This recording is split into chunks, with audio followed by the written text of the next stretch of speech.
So trends for the coming season, I always find it very interesting with fashion. There's always two opposing trends, and I feel that it's the same well with bridal, but also with the season.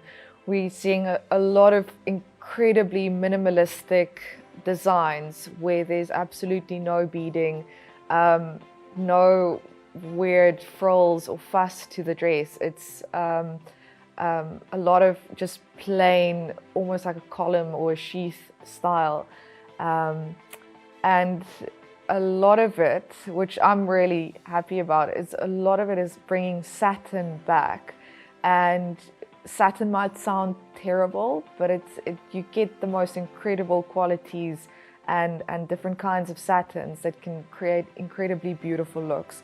So we're seeing that on the one side, and then on the other side, you get these incredibly intricate detailed dresses where it is still a massive ball gown, but with fine handwork and beading and florals and just anything that you can almost imagine that is on the dress.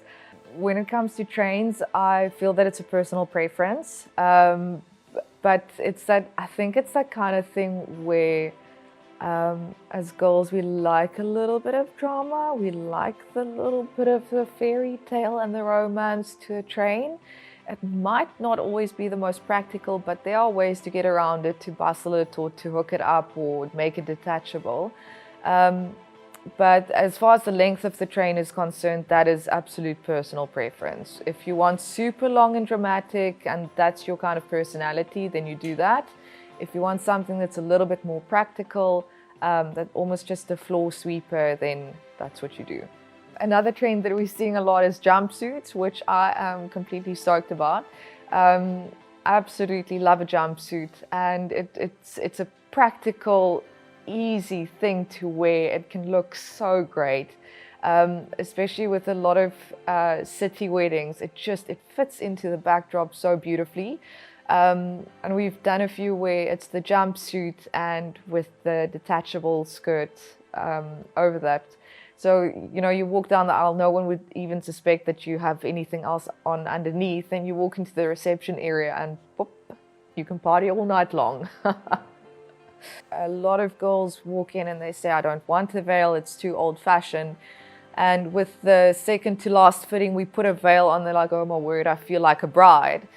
And they want a veil. So there is something a little bit magical about it. Personally, I love just the plain long veil that gives this kind of halo effect that almost just frames the dress silhouette slightly.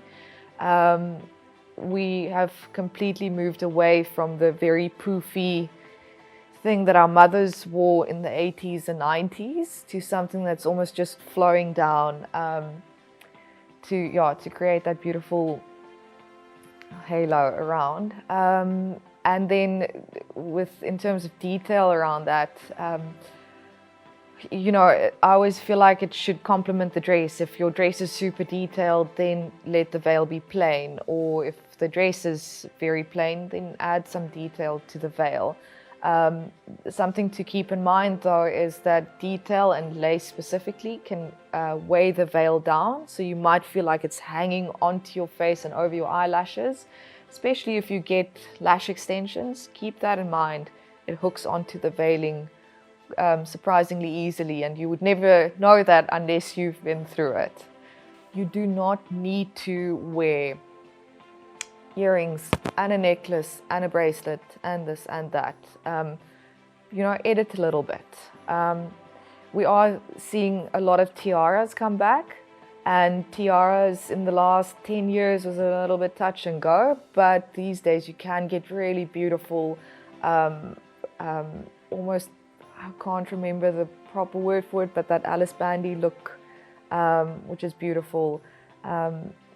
And keep in mind that if you are going to wear a bracelet, test it out during the fitting. It might get caught on the tulle, or if you are wearing a tulle dress, it can easily get caught on that. Thank you so much for watching. We upload new videos every week. Please subscribe and hit the bell to get notifications. Also, leave your comment below and tell us what you would like to see on our channel.